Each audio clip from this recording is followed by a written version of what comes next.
Okay, 5 things that I think will definitely improve your work. It will definitely improve the output of your work, not just the look, but also it will speed you up no end. The first type is workflow. Workflow is thinking about the processes and which order to put those processes in.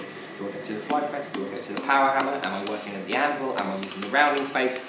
So on and so forth. Lots of people describe this as thinking when you're at the fire where I'm going to go next and what it is that I will be doing whilst I'm there.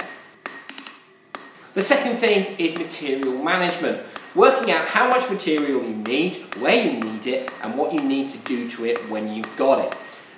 This also could come under heat management as well. And it's really important to understand that heat management and workflow or material management and workflow work hand in hand with each other. If you can get the right piece of material in the right place when you need it, you're going to end up with a much better quality work. You're going to spend less time faffing around. So that's going to speed you up no end. Everything's going to look better, everything's going to look sharper, it's going to look tidier, there's going to be less wastage from heating, and so on and so forth. Number 3, tooling. As with the acorns, I don't know if this video, if you may have seen that video, definitely worth checking it out. There'll be a link at the end of this video. As with the acorns, I have made tooling in order to produce nicer acorns. Not only does it produce repeatable products, but it makes a nicer finished object, and it's much faster. That's just one set of tooling. If you're making scrolls, you might want to make jigs.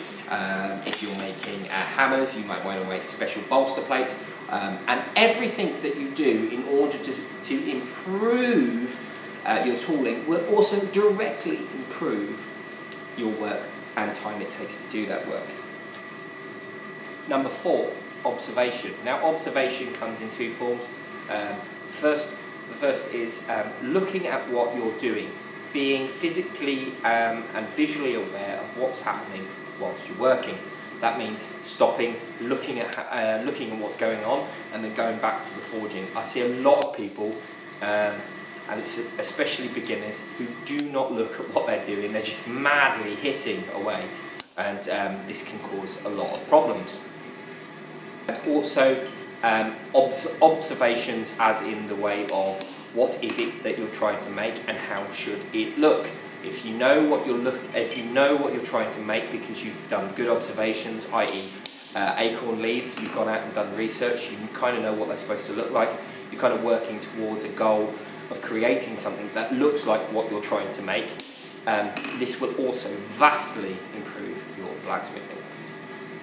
And last, but by no means least, the single most, number 5, the single most important thing that you can do to improve the quality of your work, improve the time it takes, and the finished outcomes, whether or not they actually look like what they're supposed to look like, and that is practice. Practice makes perfect. I think a lot of people think that getting something hot in the fire and taking it out and whacking it, because there are so many people out there that are professional and that they do this day after day, and they make absolutely gorgeous stuff. People think it's easy.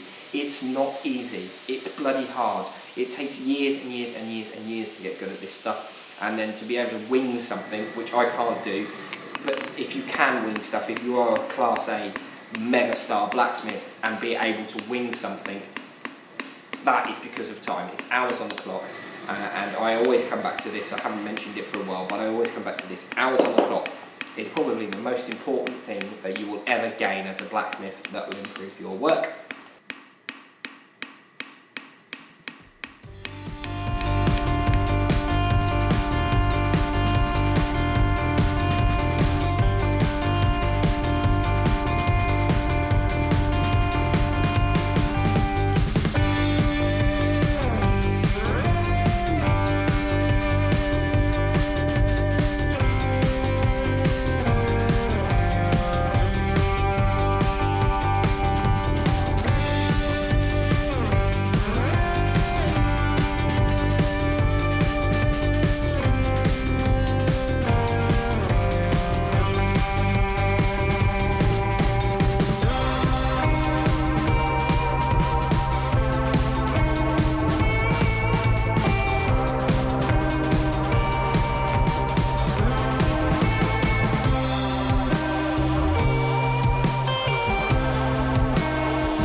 Okay, I'm not quite sure which one's the first one now. I think that's the first one.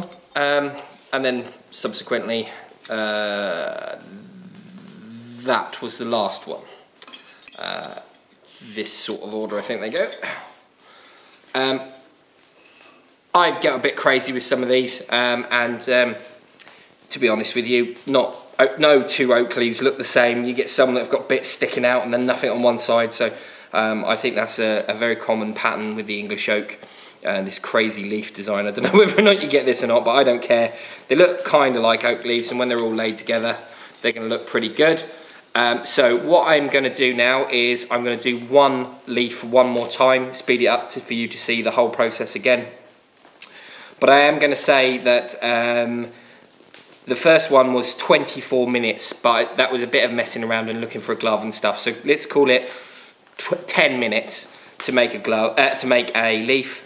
Let's see, sorry, 20 minutes to make a leaf. Let's see how long it takes me now that I've got the hang of it. And hopefully some of what I was talking about in the video has made sense.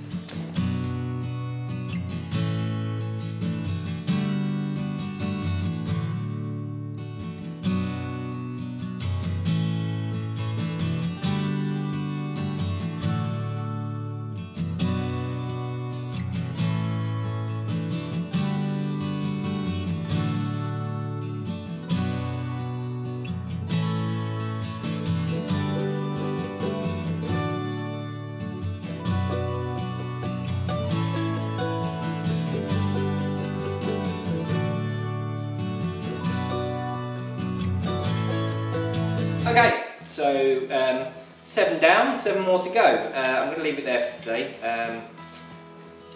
It's about 7:30, I think. Yeah, the evening. So that's 7 done. I've got 7 more to do, and that last one took 17 minutes, which means I'm getting faster. I'm improving the process. I've practiced it a lot. My flow is going better. I know where the material needs to be moved to. And I'm sure I could probably get it a bit better than what I've got it at now, but you know, that's fair enough. It's pretty good. They look a better size with the acorns. I like the hammered marks over the top. They look leafy. It's really nice. So I'm really pleased with these. That's everything. Thank you for joining me. I hope you've enjoyed this video. If you did, remember to leave a like and subscribe if you haven't already. And if you are a subscriber, please ring that bell for notifications, because it will tell you every time I make a video. I make about 2 or 3 videos a week, sometimes I do a live. So I'll leave a link up here to the first part of this series, which is what jobs not to take. The next video in this series is the swages I made to make the acorns. This is my Patreon, great way to support the channel, and this here is the subscribe button. Please subscribe. That's everything. Thanks for joining me. See you later, guys and girls. Bye bye.